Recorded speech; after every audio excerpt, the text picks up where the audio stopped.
We're here because free speech is under attack. We're here because people are being convinced that socialism works. We're here because people are being judged guilty until proven innocent.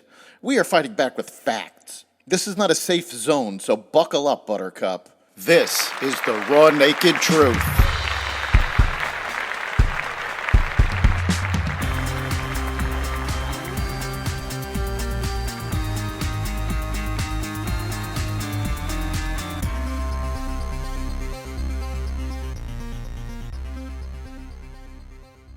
Ilian Omar spreads Palestinian misinformation, clean energy investments, and more. Welcome to the Raw Naked Truth. I'm your host, Eric Lopkin, and here's the news you need to know. Squad member Ilian Omar drew criticism for tweeting a photo of dead children with the caption, "Child Genocide in Palestine."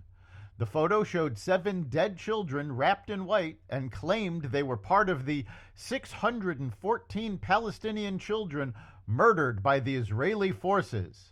A community note from X, formerly known as Twitter, stated that the picture was actually from a 2013 sarin gas attack in Syria and not from the Israel-Hamas war. Fellow squad member Alexandria Ocasio-Cortez warned about the incredibly high amount of misinformation on social media about the ongoing war and urged her followers to pause and check for verification.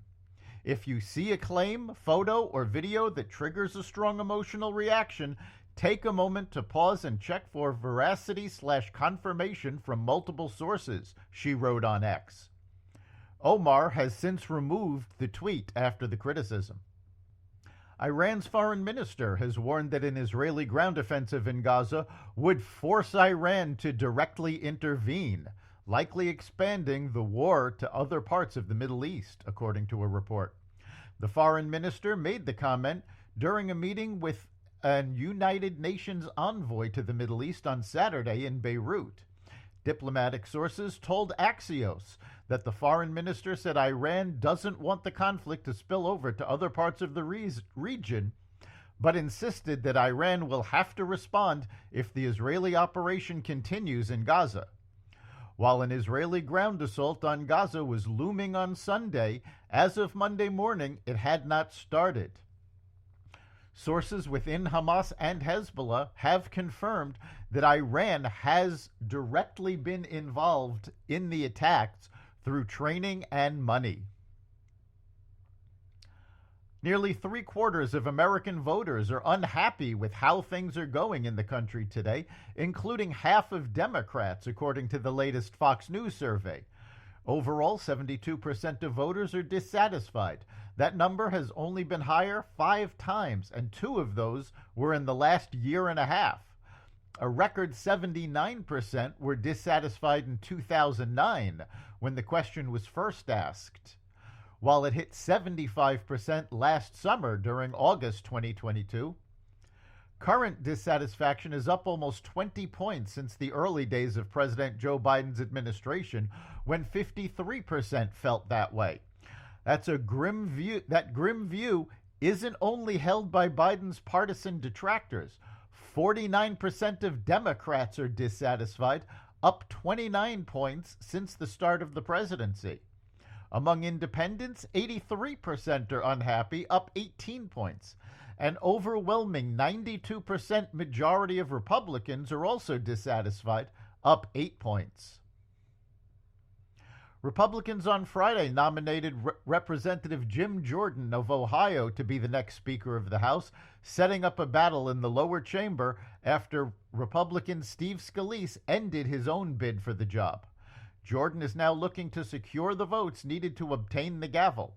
However, Jordan, a founding member of the far-right House Freedom Caucus and staunch ally of former President Donald Trump, is facing opposition both from Democrats and the more centered faction of the GOP. A secret second ballot showed that many Republicans did not intend to vote for Jordan, putting his quest for Speaker in potential jeopardy if he is unable to secure the necessary 217 votes.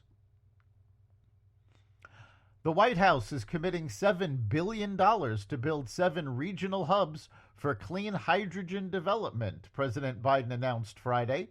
Areas across the United States will share the funds, which will include 17 states. The project is about people coming together across state lines, across industries, across political parties to build a stronger, more sustainable economy, Biden said during an announcement of the project.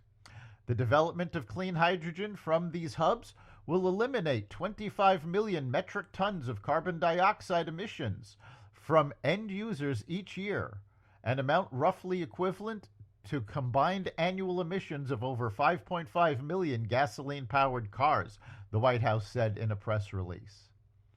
Though Connecticut is a leader in hydrogen fuel cells, neither Connecticut nor anywhere else in the Northeast received one of these hubs. Louisiana Republican Jeff Landry was elected the state's governor on Saturday, flipping the seat to the GOP. Landry, currently the Louisiana Attorney General, emerged from a large field of contenders from both parties to carry the election with 52% of the vote. He will succeed current Louisiana Governor John Bel Edwards, who is term limited. Numerous Republicans and at least one prominent Democrat were all pining for the job, but Landry sealed his victory to flip the state's governorship to GOP for the first time since 2016. Landry was endorsed by a number of prominent Republicans, including former President Donald Trump and GOP members of the U.S. House of Representatives. Rite Aid said Sunday it had filed for bankruptcy after failing to come up with the money to settle hundreds of federal, state, and private lawsuits accusing the pharmacy chain of filling illegal painkiller prescriptions. Rite Aid, hobbled by declining sales, said it had obtained $3.45 billion in financing to keep operating as it restructures its debt. The company appointed a new chief executive, Jeffrey Stein, to lead the restructuring, which will include the closing of more of the chain's 2,100 stores. Rite Aid is one of several pharmacy chains facing lawsuits over their alleged roles in fueling the opioid crisis. The Justice Department in March accused the company of filling painkiller prescriptions despite obvious red flags indicating misuse. That's the Raw Naked Truth. You can catch every episode of The Raw Naked Truth at xvadio.com/podcasts, the Apple Podcasts app, Google Podcasts, Spotify, iHeartRadio, Audible, Amazon Music, and other platforms that respect freedom of speech. We'll see you next time.